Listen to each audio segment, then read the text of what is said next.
Everyone, we wanted to take a quick moment to thank all the listeners, the viewers, and of course the patrons out there. The team here at Vectorsigma hopes that we can bring a little levity and a distraction from the weight of the real world. Time is always precious, but that has become even more obvious now. We want to say that we really do appreciate everyone out there that's spending their time with us.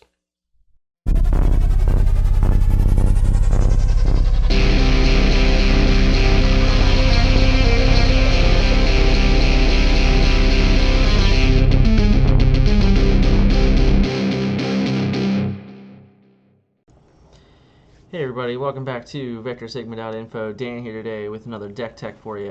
Today I'm going to be showing off the Legendary Optimus Prime deck that I've been playing with on stream. I'm going to give you a little idea here of what everything looks like.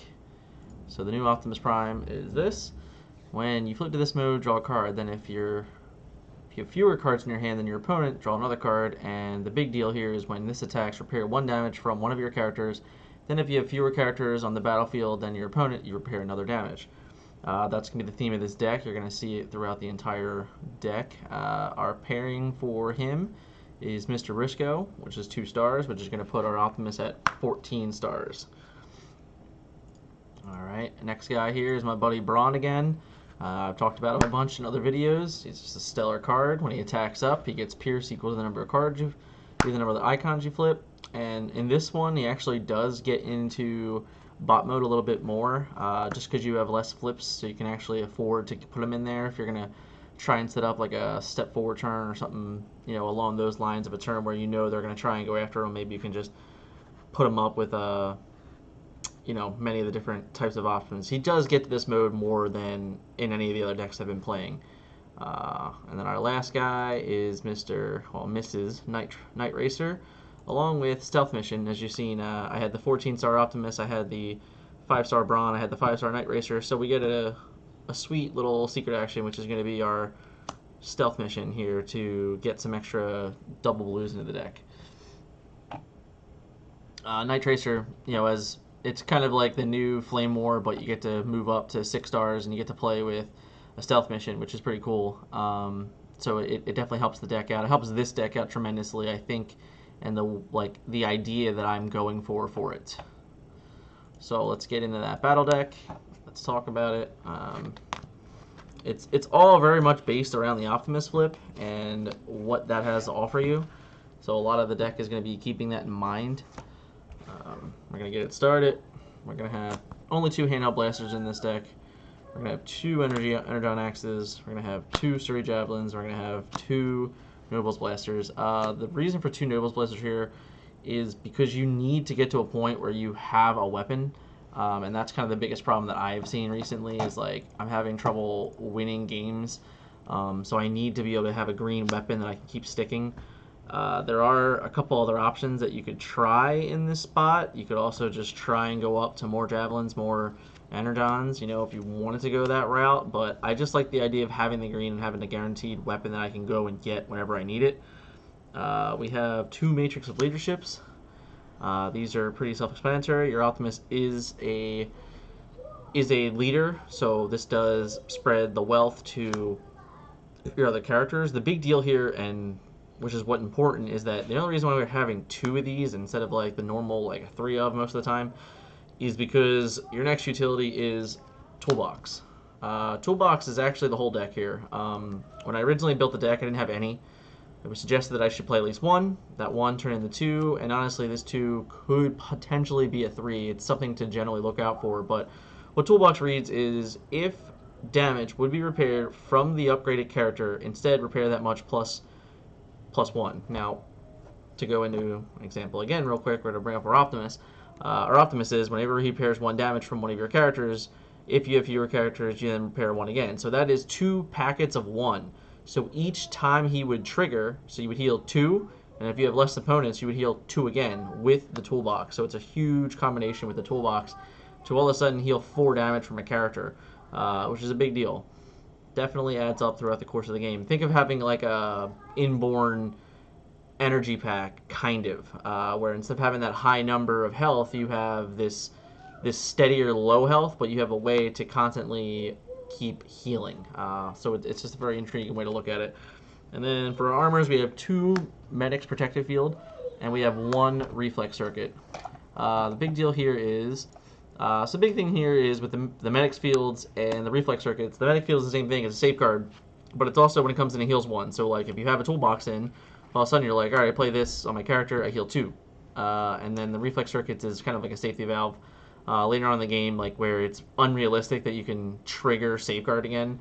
You just play Reflex Circuits, you get the extra 2 defense, because it does get to a point where like it's pretty impossible for you to get Safeguard, but it's really good early on, like just as like a soft lock, and it kind of forces them to have armor removal. If they don't, that you can honestly just continuously get out and get back into Safeguard 3 if they don't have a way to get around this card at least efficiently enough. It's also not as good. There's a ton of direct damage and stuff like running around, and I would say that this is very, very likely on the chopping block. But there's enough situations where if your opponent's not paying attention, you can really punish them for it. And on some situations, you can even shuck it on one of the little dudes and just force them to have to deal with a little guy and then still have like a pretty hardy Optimus Prime. But that is the upgrades for the deck that we're going with for now. This deck is still very much in its infancy, I would say. But it's been a lot of fun to play. So big thing here is with our Brawn is we have 2 wedge formations, which is a little interesting because it's an orange, green, black, but with Brawn it gives you +4 attack and 3 pierce. Like it goes +1 attack and +3 just to start on this card. So literally just this card and a blue, you're just at 4 pierce 4. The big thing is the wedge formation here because it heals the melee characters, and you have Optimus Prime and Truck Mode, which is melee, and then you have Brawn, which is melee, so you can also just heal damage off of them efficiently. And like I know it's just like, oh, it's only 1, but once again with Toolbox it's heal 2, and then even without Toolbox, that one heal, it adds up throughout the course of the game, and you have a bunch of constant ways to keep continuously healing 1 or healing 2. So it just adds up over the course of the game, where this is such an easy card to green back and just play efficiently. And you still get the draw a card also. If you're going to heal the damage off of Brawn, for example, you heal 1 off of Brawn, and then you just draw a card because you have Night Racer, that's a ranged character. So it's still a heal and draw. You don't have the specialist tag, which is fine. It's not a big deal there. We have 2 reprocess. This is a double threat in this deck again. It's where this is very much a disruptive card. It's very much a, remove their upgrade, but in a pinch, I know I talked about those medic fields earlier. Those medic fields becomes kind of repetitive to where you're just like, all right, well, I'll just get rid of this medic field and I'll heal 2. With Toolbox, I'll heal 3. And it's a big sweet turn sometimes when you're like, when you're able to medic field an upgrade and then replace the upgrade and then attack, all of a sudden you're like, oh, I just healed 3 from reprocessing my meta field, I played a new armor, and then I attacked and I healed for 4 more. So all of a sudden you just healed 7. It definitely, once again, it's one of those things where it just very, very much adds up. I find myself reprocessing my own stuff way more often than normal, specifically in this deck. And then we have good old checkpoints. The double blues here, as you saw earlier. I only had 2 handheld blasters, but we do have the full set of checkpoints. We have a card that's very, very prominent in the deck, which is Spymaster's Ruse. This card it's so necessary because of Heroic Resolves. The setup where you can just ruse in a Heroic Resolve and then just let it sit until you absolutely, until it triggers, is a big deal, because there are times where like you would play this card and you would set it, and then like they don't finish the job or they attack a different character than you assumed, where it's like, well, that was a waste of my Heroic Resolve, that sucks. Now it's not that case where you're like, all right, well, I'll just ruse it. I play Ruse, I set my Heroic Resolve, and then now it's there until the end of time. Obviously it's counter-espionageable, which is fine, because it just forces them to have it, but in the same sense that like you get to just play this early on and let it sit, for as long as you want. And then with Night Tracer, it's just a free tough 1 the entire game type situation. It's what you want to look for. And you don't always set the resolve, obviously. It just is easily the best one to set, because once again, this one's super situational when it's gonna trigger. So if you can ruse it and then just keep it until you need it, it's gonna be a big deal. Another big card for the deck is our End Hostilities, just another powerhouse card in the format for blue decks. And then we have 2 Hidden Fortifications. I somewhat value Hidden Fortification just as good as Hostilities, but realistically, with all the black in the format, it's not as good anymore. And like you might even be able to trigger this and play 1 less of this and play another secret action. Maybe something to go off with the ruse a little bit better, like a like even like a lucky dodge or something. That scenario of like this situational secret action that when it's good, it's good. It's just something to think about, and something I've been thinking about a lot more playing the decks and even just playing secret actions in general. Another big card is going to be War of Attrition. I'm not a huge fan of the green stack 'em cards as of late, just because of counter espionage. So like this card is like really really vulnerable to counter espionage. You're gonna feel real bad if they name this card.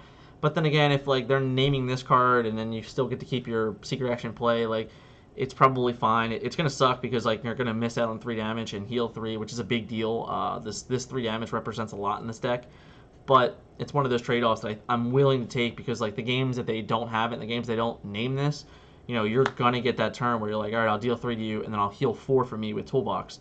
So it just adds up. We have a 1-of K-Mean Crash. We have 3 of Scouting Mission, a 1-of Team Up Tactics, and a 3 of Bigger They Are to finish it all out.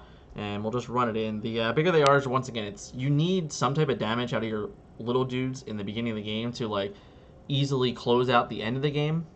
Because if you don't get enough damage out of your little guys, you're not really doing anything. You're not moving the game state forward. And even though at the end of the game you put yourself in this weird like, all right, I'm going to take 6, but I'm going to heal 4, and they're only really dealing 3. Like it happens, it goes that way. But the problem is that if you're not dealing enough damage when you attack, you're not putting enough damage out, you can't win the game.